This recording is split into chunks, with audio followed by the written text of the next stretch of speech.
Hello, beautiful souls. It's another wisdom walk, and I am so excited to talk to you about false responsibility versus soul level responsibility and how understanding that and starting to decommit from false responsibility can help us in incredible, incredible ways.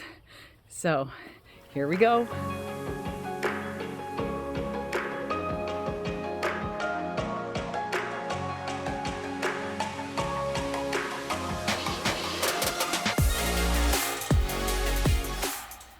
So before I dive into soul versus false responsibility, I want to just share this quote with you.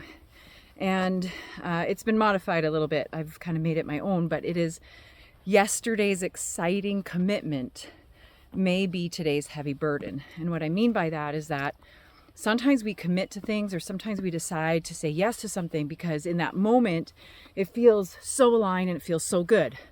But as time goes on, things change within us. And so as we evolve, that commitment that we made prior may no longer be the soul level responsibility type of commitment. And I want to give a quick example of this before I really dive in.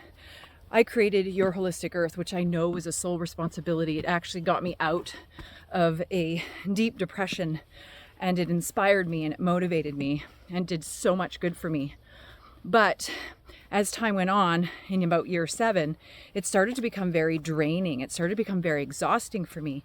And I couldn't figure out what I was doing wrong. And really what it came down to was that I no longer was in soul alignment for that business, for that company. It no longer was a soul responsibility for me. And so I had a soul level responsibility to let that organization go. And it turned out to be one of the greatest gifts I ever gave myself, was to give that company away. So I wanted to share this with you because I think so often we get caught in, well, I committed to doing the thing. And so even though now it feels so awful, I've committed to it. But that is not true integrity. True integrity means that we are willing to stand in our truth, regardless of the circumstances, regardless of whether or not we're letting somebody down. It's about honoring ourselves so that we're not letting ourselves down. And I can tell you, I've let myself down a lot in my life, getting caught up in false responsibility. So let's dive in to the difference between those two. All right, so diving into soul level responsibility and false responsibility. Firstly, it's a wonderful piece to add into our wisdom repertoire in understanding soul level responsibility. Soul level responsibility is tied to our God goals. It's tied to our most divine mission here on the planet. And when opportunities arise and they are in our God path, or they are part of our soul responsibility, then they feel exciting. It's like we could stay up all hours of the night doing the work because it is part of our soul destiny. And so therefore, Creator, God, Universe, Source provides us with all of the wonderful things that we need in order to accomplish whatever it is that we are doing that's related to soul responsibility. And so an example might be, you get this idea and you want to launch something new and you feel so inspired by it. It's like the time just shows up for you to get it done.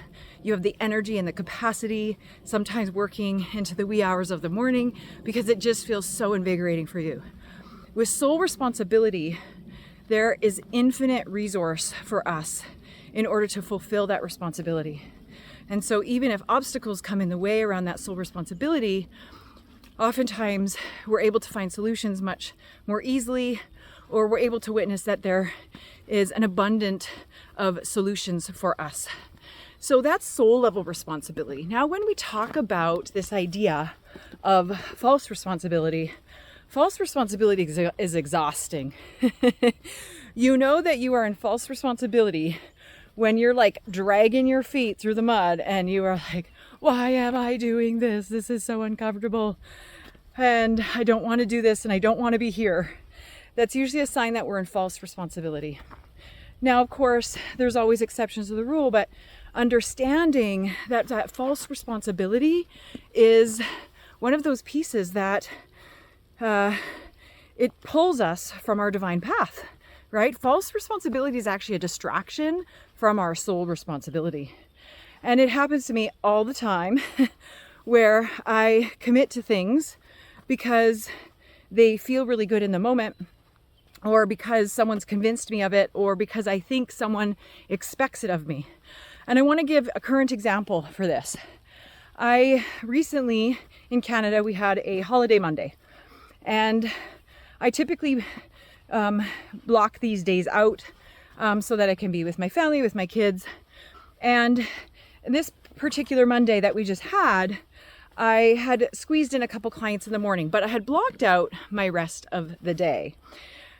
And somehow in my scheduling link, something happened. I must have clicked a setting. It's probably all my fault, but I must have clicked something. And what happened was people then were booking sessions in the afternoon. And I didn't realize it until last week.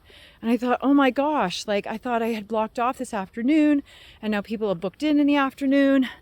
And I really wanted to spend the time with my family and work on my garden. So doing some things for myself as well.